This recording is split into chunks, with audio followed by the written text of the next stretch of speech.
Now check this out, everybody. What we have here is an awesome vintage Markel heater. I've worn these heaters now for a long time. Many of you may remember the video I did on one of these with Jay in 2017. But I first saw one of these heaters back in 1994 when I was in first grade.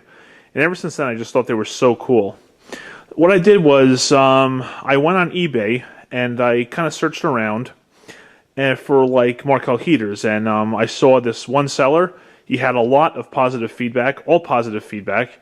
And he seems to be known for selling vintage stuff. So I was like, you know what? Let's go for it. And so I did a buy it now. It was $75, but the way that it looks, it was well worth it. I mean, it's absolutely fantastic. And let's show it to you. The finish is gray. I'll show you the box soon too. Which I don't think you see too many of these in gray, which is pretty awesome. Handle on top. This does still have the original plug.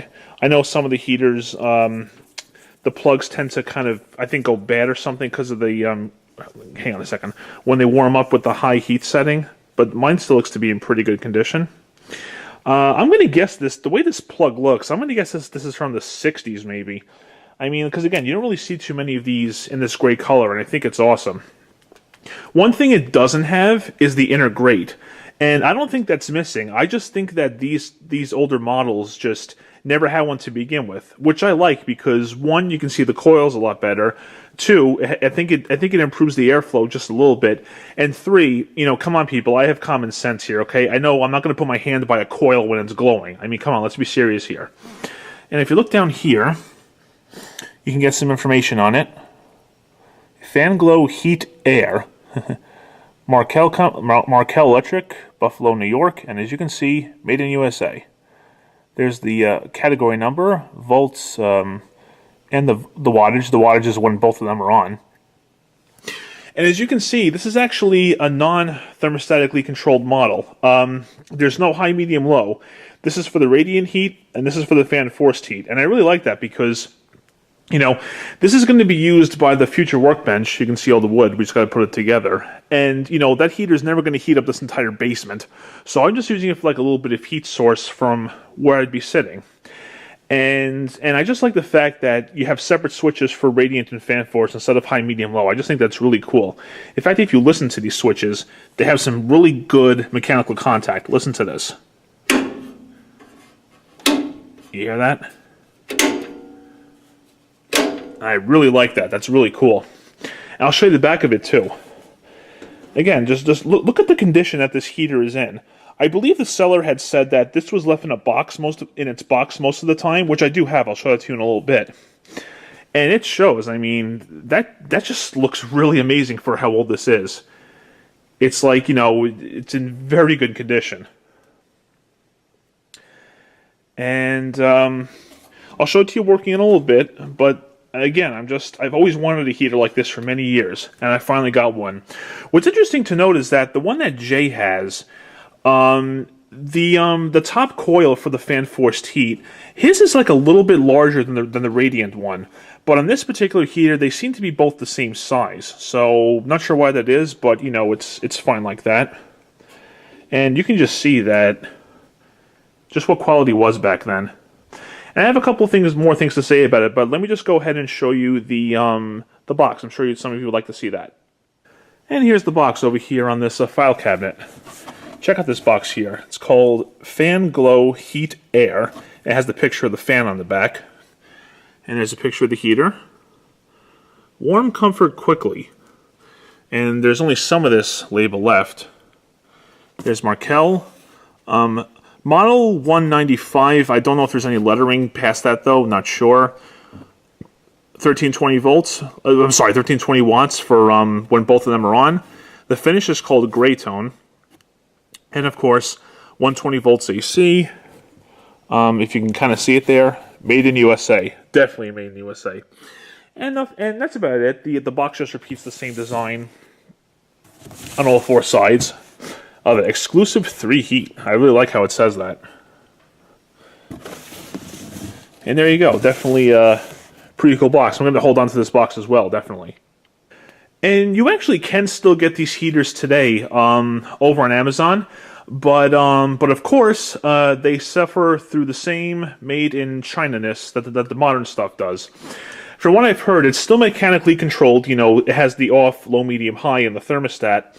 But from what I've heard is that they really cheapened up on the high heat connectors for the coils, and those tend to break apart after many uses.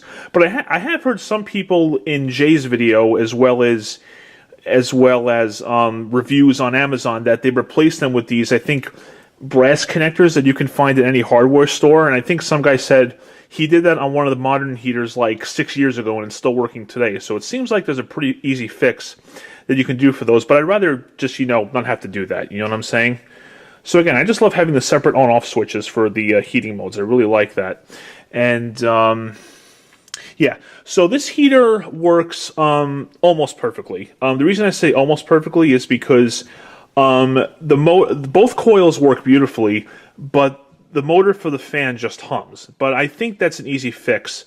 Probably just needs to be oiled or something, and I'm sure I can easily take care of that. So, but again, I just want to show you, like, just look around this thing, like that. Aside from a little bit of dust, which really isn't a big deal, it's still pretty much a mirror finish for both metal behind the coils. And again, just look at this paint job. Like I said, it was either taken real good care of or was kept in a box all this time, and it just looks great. Really nice to see it in such fantastic shape, as you can see. All right, so then what we'll do is, I'm sure some of you like to see it operate where it can.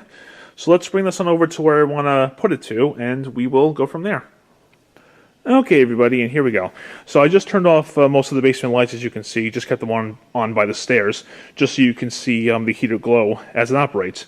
So I'm going to start with radiant heat, and then I will turn on the fan forced heat, but I'm not going to leave it on for too long, just because of, I don't want to leave the motor humming there for too long, just so you can see the coil glow, and that'll be it. All right, so let's go ahead and turn on the radiant heat switch right here.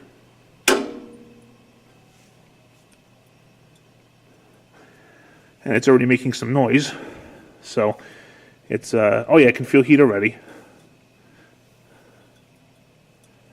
It's making expansion noises.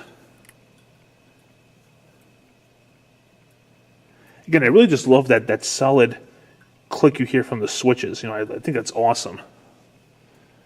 Oh yeah, it's coming on. And here it is on the radiant heat setting. Now, of course, the camera's making it look a little bit brighter than it actually is. It was just kind of a nice orange glow from my view, not this bright whitish one that the camera's giving you. But yeah, the heat coming out of here is really strong. And it's, let's see, if I go down, you can still kind of feel it right here. I say it's maybe 3 or 4 feet away. So yeah, it definitely does project the heat out nicely.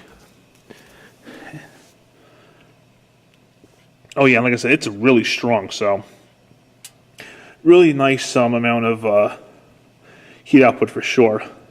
So here's the radiant heat, and like I said, I will turn on the fan forced heat, but once the coil starts glowing, I'll just show you that, then I'll turn it off because I don't want the fan motor to hum for too long. So let me turn this on. Yep, and I hear the other coil starting to heat up, so you can hear the humming. So, okay, so we'll let that coil glow for a little bit, then I'll turn it off and just show it to you. And see right there, the other coil is starting to glow up as well. So the fan motor is trying to run, like I said, which is probably a good thing, but again, it probably just needs to be oiled. That's my guess anyway, so we'll take a look at that when we can. But yep, there's the other fan force coil. Now I'll just turn that one off. And you can see it goes dark again. But yeah, even with just the radiant one going, the heat output of this thing is really strong, and it's really nice. Alright, then what I'll do is I'll turn off the radiant one now with the camera facing it, and we'll see how that looks.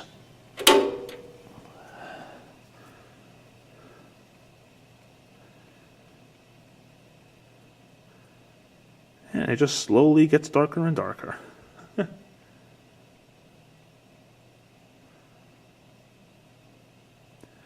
I won't take up too much of your time, so there you go, and you can see it operates very well. And that's pretty much the Markel heater for you.